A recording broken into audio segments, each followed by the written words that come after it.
Assalamualaikum warahmatullahi wabarakatuh. Nama saya Febria Melinda dengan NPM 1803090008. Mahasiswa jurusan Ilmu Kesejahteraan Sosial, Fakultas Ilmu Sosial dan Ilmu Politik, Universitas Muhammadiyah Sumatera Utara. Video ini dibuat untuk memenuhi tugas mata kuliah Pendidikan Luar Sekolah dan Pemberdayaan Masyarakat asuhan Bapak Dr. Handus Soebul Ansor Siregar, MSI. Jadi kali ini saya akan menyajikan sebuah rangkuman dari materi pembelajaran yang pertama sampai materi pembelajaran yang terakhir, yaitu pembelajaran yang kelima. Baiklah, langsung saja saya akan menjelaskan sebuah rangkuman materi pembelajaran yang pertama, yaitu tentang SDGs dan MDGs dan penerapannya di Indonesia. MDGs adalah Millennium Development Goals, yang artinya adalah sebuah deklarasi milenium, deklarasi hasil dari kesepakatan para kepala negara. Pada deklarasi tersebut terhadap 8 butir tujuan yang akan dicapai di tahun 2015, atau dengan target utamanya yaitu mencapai kesejahteraan dan pembangunan masyarakat. 8 MDGs yaitu mengurangi kemiskinan dan kelaparan, yang kedua mencapai pendidikan yang universal, yang ketiga meningkatkan kesetaraan gender, setelah itu memberdayakan perempuan, selanjutnya mengurangi kematian, meningkatkan kesehatan, membasmi HIV, AIDS, malaria dan penyakit menular lainnya, menjamin keberlangsungan lingkungan, dan yang terakhir mengembangkan kemitraan global untuk pembangunan. SDGs adalah suatu kesepakatan pembangunan baru mendorong perubahan-perubahan yang bergeser ke arah pembangunan yang berkelanjutan yang berdasarkan hak asasi manusia dan kesetaraan untuk mendorong pembangunan sosial, ekonomi, dan lingkungan hidup. Selanjutnya, saya akan menjelaskan rangkuman pertemuan atau materi yang kedua, yaitu tentang konstitusionalitas pendidikan. Tujuan nasional pendidikan adalah untuk melindungi segenap bangsa dan seluruh tumpah darah Indonesia, memajukan kesejahteraan umum, mencerdaskan kehidupan bangsa.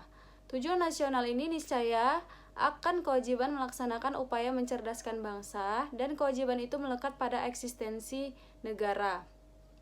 Tujuan nasional itu terutama untuk mencerdaskan kehidupan bangsa harus dicapai melalui proses pendidikan. Pendidikan pada dasarnya merupakan fitrah manusia sebagai makhluk yang berakal dan berpikir. Proses pendidikan itu sendiri berlangsung sejak dalam kandungan sampai ke liang lahat dan bisa kita dapatkan di mana saja dan kapan saja. Dalam pemenuhan di lapangan, pendidikan dapat dilakukan melalui jalur formal, non-formal maupun informal, di setiap jenjang dan jenisnya seperti pengenalan diri, kepribadian, kecerdasan, akhlak mulia, serta keterampilan yang diperlukan dirinya, masyarakat, bangsa, dan negara. Selanjutnya, saya akan menjelaskan atau memberikan rangkuman materi yang ketiga, yaitu tentang fungsi pendidikan. Pendidikan adalah proses pewarisan bekal hidup untuk bertahan dan bertumbuh dari satu generasi ke generasi berikutnya. Selain berlangsung melalui kebiasaan pengajaran dan pelatihan di bawah bimbingan orang lain, proses pembelajaran juga berlangsung dalam bentuk-bentuk alamiah seperti otodidak. Fungsi lain dari pendidikan adalah mengurangi pengendalian orang tua, menyediakan sarana untuk pembelajaran, mempertahankan sistem kelas sosial, serta memperpanjang masa remaja. Mengapa demikian? Karena siswa selama masa pendidikan akan bergantung secara ekonomi kepada orang tuanya. Jalur pendidikan ada 3, yaitu pertama jalur formal, non-formal, dan informal. Jalur pendidikan formal seperti pendidikan yang diselenggarakan di Indonesia pada umumnya. Jalur pendidikan ini mempunyai jenjang pendidikan yang jelas, mulai dari pendidikan dasar, pendidikan menengah atau SMP, dan pendidikan yang tinggi yang biasa kita sebut SMA. Jalur pendidikan informal adalah jalur pendidikan keluarga yang lingkungan, bentuk kegiatan yang yaitu belajar secara mandiri yang dilakukan secara sadar dan bertanggung jawab. Selanjutnya pendidikan non-formal. Pendidikan non-formal umumnya terdapat pada usia dini atau yang biasa kita sebut pendidikan dasar. Contohnya Taman Pendidikan Al-Quran atau yang biasa kita sebut TPA yang banyak kita temui di masjid-masjid.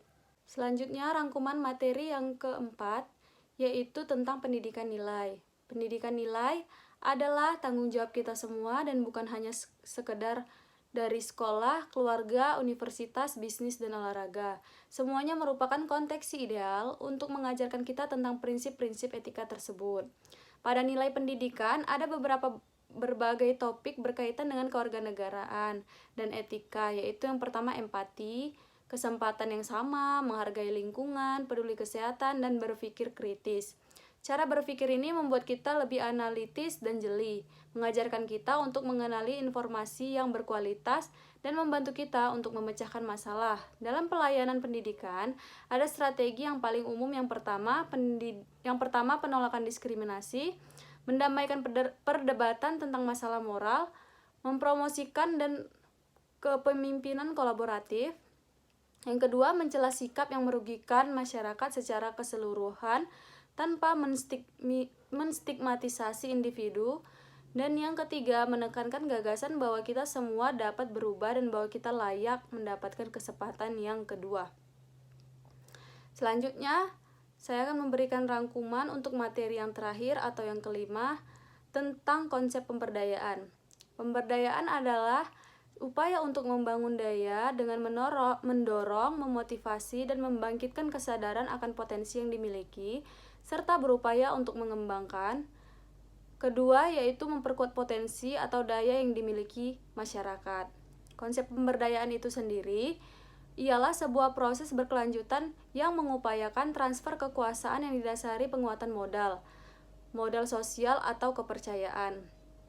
Patuh aturan dan jaringan disebut partisipasi dan komunikasi aktif dengan metode bottom up yang dilandasi sikap saling percaya dari masyarakat.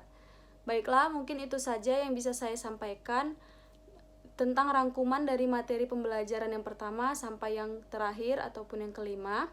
Lebih dan kurangnya saya mohon maaf. Assalamualaikum warahmatullahi wabarakatuh.